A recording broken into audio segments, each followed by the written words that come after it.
지난주까지 해서 2025년도 기출을 모두 풀었습니다. 그 결과를 지금 한번 공유해 보도록 하겠습니다. 일단 1교시 사회복지기초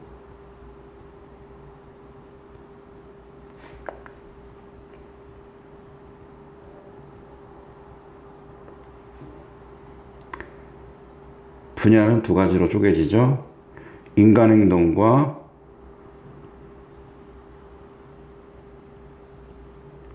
사회환경,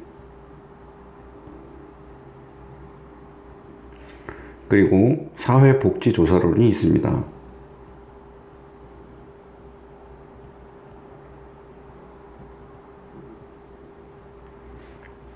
자, 1교시는 100점 만점에서 100점 만점에 26점 나왔습니다. 4분의 1 맞았네요. 자, 2교시는 사회복지 실천입니다.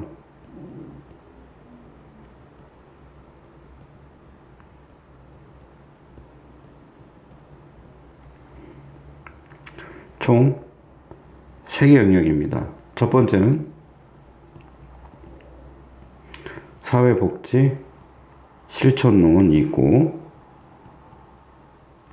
두 번째는 사회복지 실천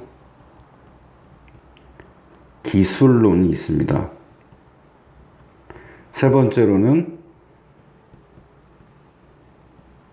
지역사회 복지론이 있습니다.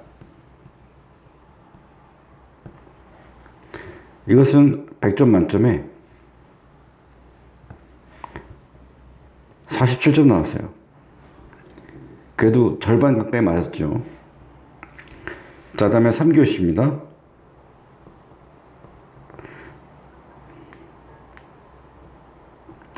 (3교시는) 사회복지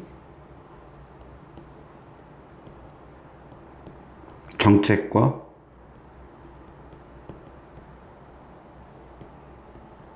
제도입니다.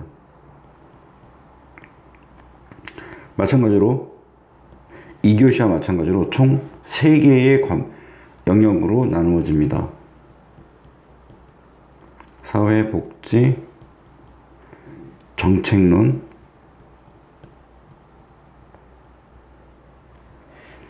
사회복지 행정론, 사회복지 법제론.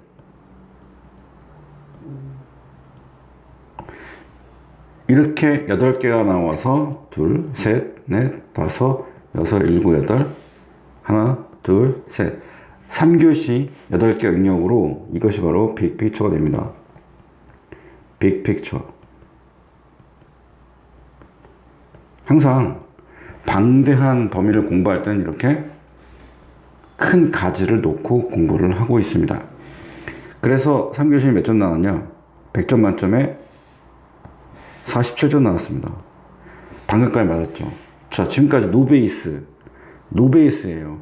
한 번도 공부 안 했고 전공도 행정이나 법 쪽이 전혀 아닌 그런 51세에 제가 그냥 바로 시험을 풀었더니 점수가 이렇게 나왔습니다. 전 나쁘지 않다고 봐요. 왜냐면 지금 시작이기 때문에.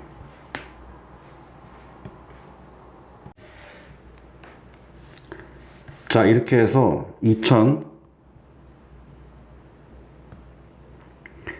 2025년 기출을 모두 풀었고, 점수는 1교시가 26점, 2교시가 47점, 3교시가 47점. 그래서 대략 한 33% 득점률을 보였습니다. 합격선이 60%예요. 조금만 올리면 될 것 같죠? 이제 다시 처음으로 돌아가서 2025년도 기출문제 푼 것을 간단하게 문제마다 기본 개념만 정리하면서 공부를 시작했습니다. 그래서 뜻은 몰라도 일단은 어휘나 쓰이는 말에 대한 적응을 해야 되기 때문에 일단은 그냥 마구마구 적고 반복적으로 읽고 있습니다. 쓰레기통 모형이라는 말이 나왔었어요. 뜻은 모릅니다. 그냥 이런 말이 있구나 정도 하고 넘어갔어요. 문제를 풀다 보니 이런 느낌을 받았습니다. 보기 간에 상충되는 논리가 존재한다.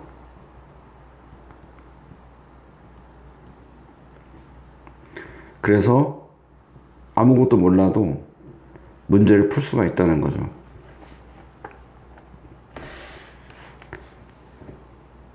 세 개의 영역을 한번 복습해 보려고 합니다. 한번 분류를 해볼게요. 큰 그림을 분류해 봅니다. 사회복지라는 말이 반복적으로 나오더라고요. 이렇게 사회복지 이렇게 사회복지라는 말이 계속 반복됩니다.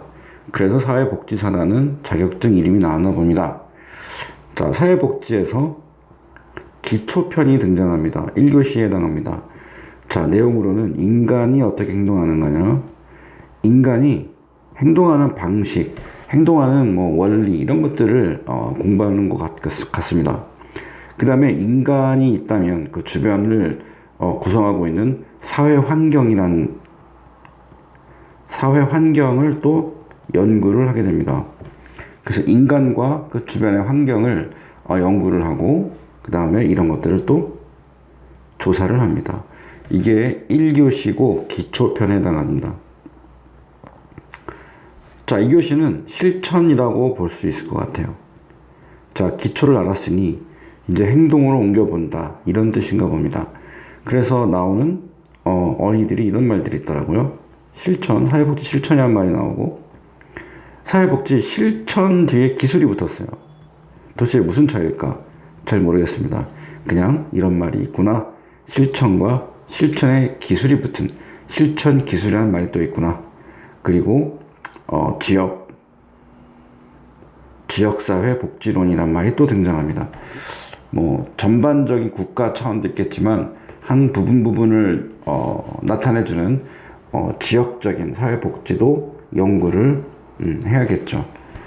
자, 다음 사회복지에서 3교시에 해당하는 이제는 정책과 제도가 등장합니다.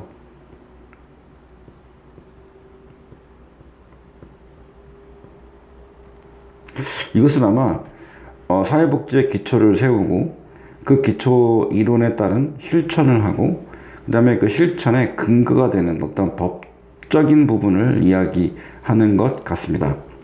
나오는 어휘는 이런 말이 나오죠. 사회복지 정책, 사회복지 행정. 행정은 복지를 실천하는 거잖아요. 그 다음에 법제라는 게 나옵니다. 사회복지 법제. 이렇게 해서 전체적인 모습은 이렇게 표현될 수 있을 것 같아요. 그 다음에 나오는 단어를 쭉 한번 써볼게요. 이런 말들이 또 쭉 나오더라고요. 사회복지 마케팅, 성문법 1 이런 말도 나오고, 조리라는 말도 나오던데요. 조리 무슨 뜻일까? 조리는. 그 다음에 시행령이라는 말이 나오고, 한자를 공부했기 때문에 그냥 대략 시행령 하면은 행동을 하는 어떤 명령 체계, 또 명령어 이렇게 이해가 좀 되고요. 그 다음에 시행이란 말도 또 있더라고요. 시행.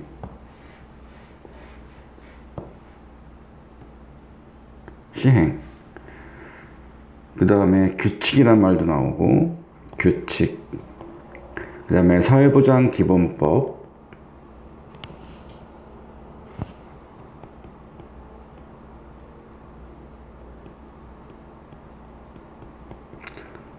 사회보장기본법.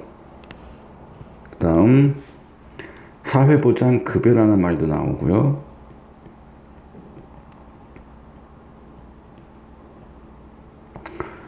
그 다음에 공공부조라는 말도 나오더라고요. 공공부조. 전혀 감이 안 오는 그런 단어인데 아무튼 공공부조. 그 다음에 사회서비스. 이건 대충 감은 옵니다. 사회서비스. 그 다음에 사회보장기본법.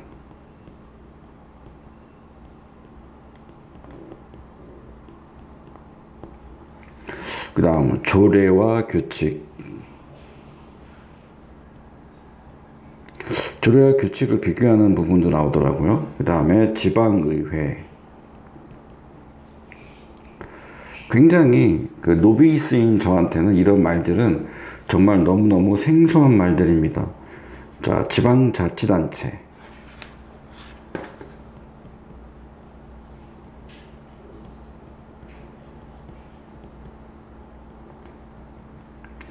행정조직과 용어들이 나옵니다. 행정조직과 용어들이 나온다.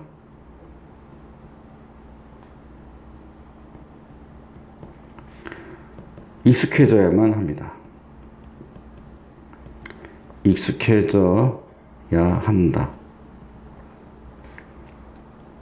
기능들을 알아야 한다.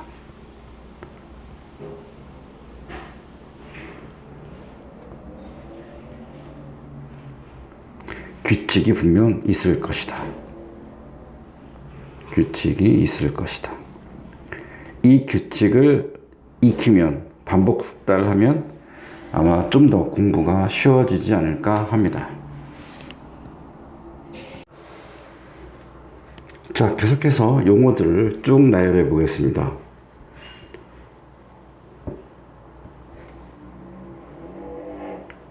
공공부조, 전부, 문제에 전부 고르시오 이런 말들이 나오더라고요. 전부.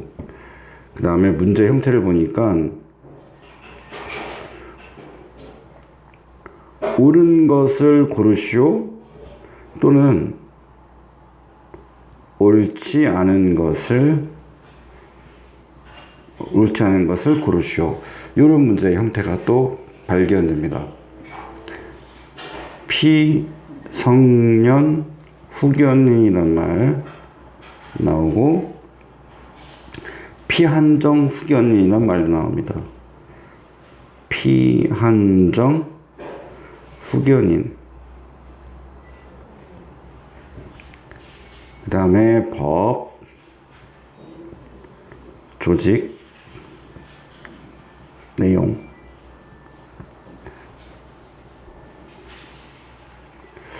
숫자가 보기에 상당히 많이 등장하는데 숫자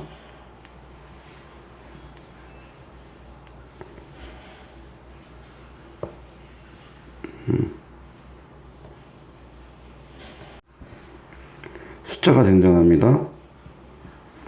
굉장히 머리를 복잡하게 만들죠. 어려운 문제라는 생각이 들면서. 그래서 이런 숫자에 얽매이지 않아야 합니다. 그런 직감이 들었어요. 얽매이지 않아야 한다. 또 몇 번 답을 맞추다 보니까 구체적인 숫자를 뭐 연도라든지 뭐 이런 것들 숫자를 언급하면 답이 아닌 경우가 많더라고요. 이런 확률이 올라간다. 또 이런 단어들이 많이 등장합니다. 특례란 말이 나왔어요. 특례, 뭐 특별한 뭐 예시? 그런 뜻일까요? 그 다음에 자활지원이라는 말도 나오고 자활지원, 사회보장급여, 사회보장급여. 그 다음에 의료급여법,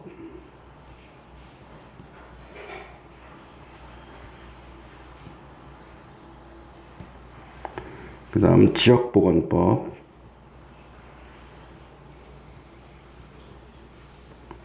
그 다음 그다음 국민건강보험법상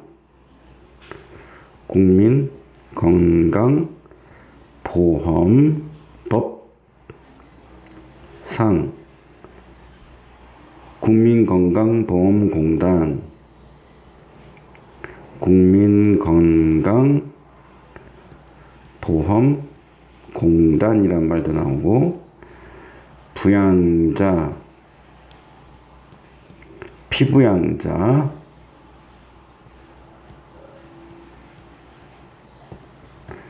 산업재해 보상보험법상 보험급여란 말도 나옵니다.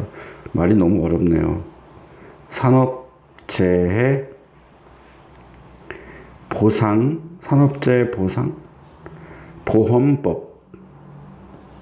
보험법상 보험급여.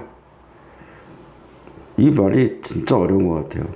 산업이란 말, 재해라는 말, 보상이라는 말, 보험법이라는 말, 그런 것 위에서 있는 보험급여란 말이겠네요.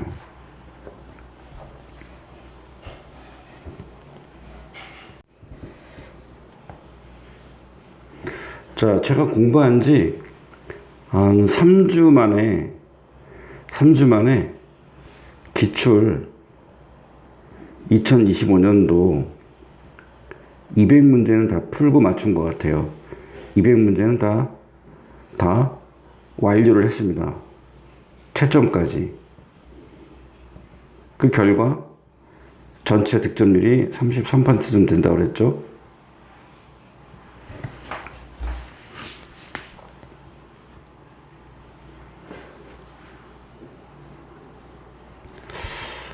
그런데 이거를 바로 2024년 기출을 기출 풀기 전에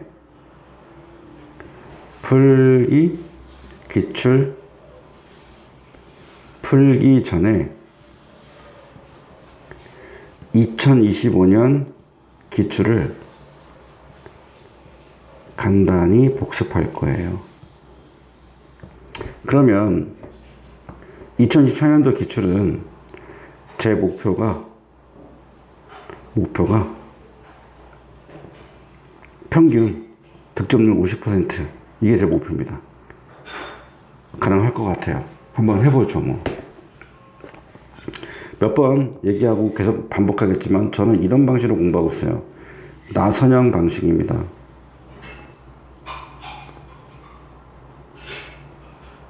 이게 뭐냐면 A부터 G까지 한 개 한 개 공부하는 방식이 아니라 크게 한번 훑어보고 그 다음 또 작게 훑어보고 또 훑어보고 또 훑어보고 또 훑어보고 이렇게 추려나가는 방식으로 저는 지금 공부를 하고 있고요. 다음 주부터 5월 19일부터 2급 온라인 과정이 시작됩니다. 총 4개월씩